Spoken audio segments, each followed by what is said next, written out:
नमस्कार, मी विद्या शेळके. आज निघालो होतो आपण FMC मार्केट. FMC मार्केट म्हणजे कुठे? तर वाशीला. पण त्याच्या आधी मिस्टरांचा पावसात भिजलेला चेहरा पाहून असं वाटलं, हे काय करतात ते. त्यानंतर अरुण आणि दाजी भेटले. ते आईंना भेटायला आले होते. त्यांचं भेटणं वगैरे झालं आणि आम्ही दोघी निघालो वाशी मार्केटला. आमच्यासोबत अरुणाचे मिस्टर पण येणार होते, तर त्यांना आम्हाला ऐरोली ब्रिजपासून पिकअप करायचं होतं. त्यांना तिथं त्यांची बाईक लावायची होती आणि पुढे आम्ही जाणार होतो FMC मार्केटला. तुम्ही विचार करत असाल, एवढ्या लांबच्या मार्केटमध्ये विद्याताई असं काय घ्यायला चाललात? तर थांबा, मी तुम्हाला सांगते की आज मी आणि माझी मैत्रीण असं आम्ही काय आणणार आहोत. सगळ्यात पहिले आम्ही घरून निघालो, दाजींना वगैरे पिकअप केलं. त्यानंतर आम्हाला खूप पाऊस लागत होता आणि खूप ट्रॉफिक लागत होती.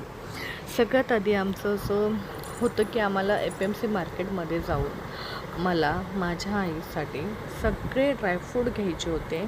का तर आई आलेली होती हॉस्पिटलमधून आणि तिला पौष्टिक सगळ्या गोष्टी खाऊ घालायच्या होत्या, कारण की ती लवकरात लवकर बरी व्हावी यासाठी. प्युअर व्हेज लोक जे असतात त्यांना नॉनव्हेज चालत नाही. आमच्या घरात कोणीच नॉनव्हेज खात नाही. त्यामुळं फक्त जे काही व्हेज जेवढं जास्तीत जास्त मला तिला खाऊ घालता येईल तेवढं घालायचं होतं. आणि त्यानंतर आम्ही फायनली FMC मार्केटला पोहोचलो वाशीच्या. आणि इथे आल्यानंतर गाडी पार्क केली. गाडी पार्क करून आम्ही निघालो आतमध्ये, जिथं ड्रायफ्रूट जे असतात ड्रायफ्रूट तिथून आम्हाला घ्यायचे होते. आणि सगळ्यात महत्त्वाचं तर इथं होलसेलमध्ये भेटतं असं म्हणतात, पण मला रेट आणि क्वालिटी दोन्हीही खूपच जास्त वाटत होते. म्हणजे क्वालिटीही खूप चांगली होती आणि रेटही खूप जास्त होते. त्यामुळं म्हटलं चला आधी बघूया काय रेट आहे. 2-3 शॉप्स बघितले. त्यानंतर अरुणाने एका शॉपमधून सगळं सामान घेतलं आणि मी गेले दुसऱ्या शॉपमध्ये, कारण की मला थोडं अजून एक्स्ट्रा सामान घ्यायचं होतं. तर मी ह्या शॉपमध्ये आलो आहे. कृष्णा ड्रायफ्रूट शॉपचं नाव होतं. आणि इथं आल्यानंतर सगळंच सामान व्यवस्थित म्हटलं आता पॅक करून घ्यावं. आणि अरुणालाही सांगितलं की चल मी पण ड्रायफ्रूट वगैरे सगळं जसं किलो, अर्धा किलो, 1 किलो असं सगळं सामान घेतलं. टोटल काय काय वस्तू घेतल्या, कशा कशा घेतल्या हे तुम्हाला दाखवते. अर्धा किलो, 1 किलो, अर्धा किलो, 1 किलो असं सगळं सामान मी घेतलं होतं. ड्रायफ्रूटमध्ये सगळंच खारी, खोबरं, तुम्हाला सांगते मखाना, परत खूप काही गोष्टी होत्या. खूप काही जेवढंही लागतं मेथीचे लाडू बनवण्यासाठी, ड्रायफ्रूटचे लाडू बनवण्यासाठी, त्या अशाही काही वस्तू होत्या त्यात ज्या आम्ही कधी टाकतही नव्हतो. त्याही वस्तू त्यांनी दिल्या होत्या. आणि फायनली म्हटलं त्यांचं पूर्ण बिल करून झालेलं होतं. टोटल बिल माझं मिनिमम म्हणजे एक पूर्ण टोटल दोन्हीही बिल पॅकेजिंग व्यवस्थित करून दिलं त्यांनी. बिल दिलं. बिल झालेलं होतं 6,300 रुपये फायनली. आणि हे सगळं खूप जड होत्या बॅग्स. ते दिसताना असं वाटतं की खूप हलक्या हलक्या, पण भरपूर खूप वजन होतं. आणि अजून तिचं शॉपिंग चालू होतं, दाजींचं शॉपिंग चालू होतं. ह्या शॉपमधून मी सगळे ड्रायफ्रूट घेतलेले खेडीमधून. आणि नंतर परत आम्ही पुढे निघालो. ते एका शॉपमधून परत मला घ्यायचं होतं तूप आणि गूळ, कारण की त्या शॉपमध्ये तूप आणि गूळ नव्हतं. गोवर्धन तूप घेतलं आणि परत 1.5 किलो गूळ घेतला. त्यानंतर तोपर्यंत अरुणाने काही चिवडा वगैरे घ्यायचा होता तिला. तिनेही खूप शॉपिंग केली होती आज आणि मी पण खूप शॉपिंग केलेली होती आज. सगळ्यात महत्त्वाचं की आम्ही दोघींनीही खूप दिवसानंतर, खूप महिने, खूप वर्षांनंतर एकत्र वेळ घालवलेला होता. आणि माझी खूप चांगली बेस्ट फ्रेंड म्हणता येईल, कारण की माझ्या दुःखात, सुखात, अडचणीत असं नाही की आम्ही भांडत नाही. आम्ही भांडणंही खूप करतो, रागवतोही खूप, 2-2, 3-3 महिने बोलतही नाही. आणि नंतर एकदमच एकमेकींना खूप मिस करतो. आणि त्यानंतर आम्ही परत एकत्र खूप टाईम एन्जॉय करतो. इथं आल्यानंतर एक गोष्ट आहे की तुम्ही सॅम्पल जे काय असतं ते टेस्ट करून घेऊ शकता. आणि त्यानंतर आम्ही खूप सारं सामान घेतल्यानंतर निघालो गाडीकडे पण जात असताना पण खूप सारे शॉप्स होते. इतकं कन्फ्यूज होऊन जातो ना आपण इकडे आल्यानंतर, हे घ्यावं का ते घ्यावा. पण जोपर्यंत तुमचं अकाउंट गच्च भरलेलं असेल तोपर्यंत शॉपिंग होते. इथून निघाल्यानंतर अकाउंट डायरेक्ट मायनसमध्ये असतं. आणि त्यानंतर मग मेथीचे लाडू बनवण्याची मला दुसऱ्या दिवशी असं होतं की कसे करणार. मग तिला मी ते सगळं विचारून घेतलं आणि त्यानंतर निघालो पुढच्या प्रवासाला.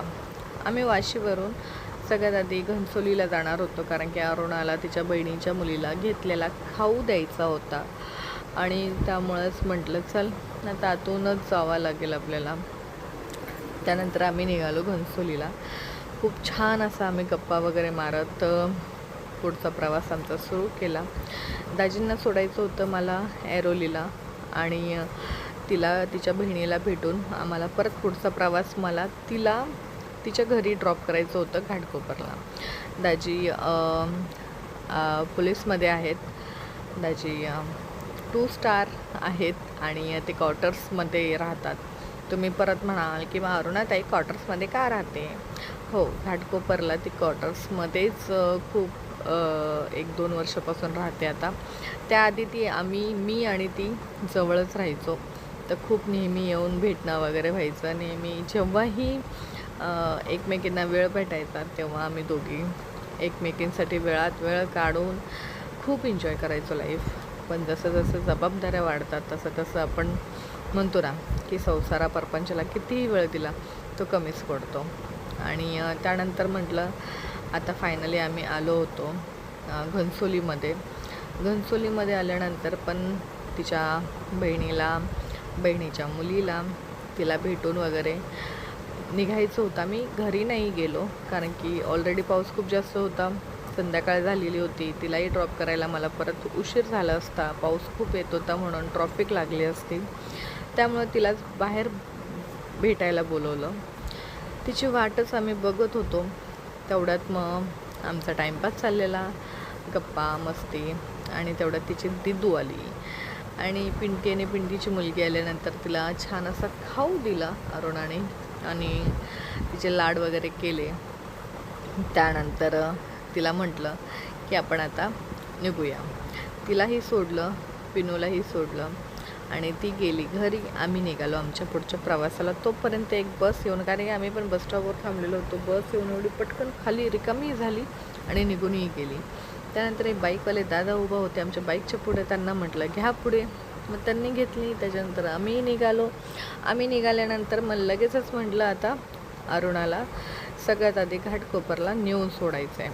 त्यासाठी मग ऐरोली वगैरे आतून सगळा आमचा प्रवास असा सुरू झाल्यानंतर घनसोली गावामधून आम्ही हायवेला जाणार होतो. सगळ्यात आधी म्हणजे हायवेला एकदाच आपण लागलो की ट्रॉफिक कमी लागते असं आपल्याला वाटतं, पण नाही.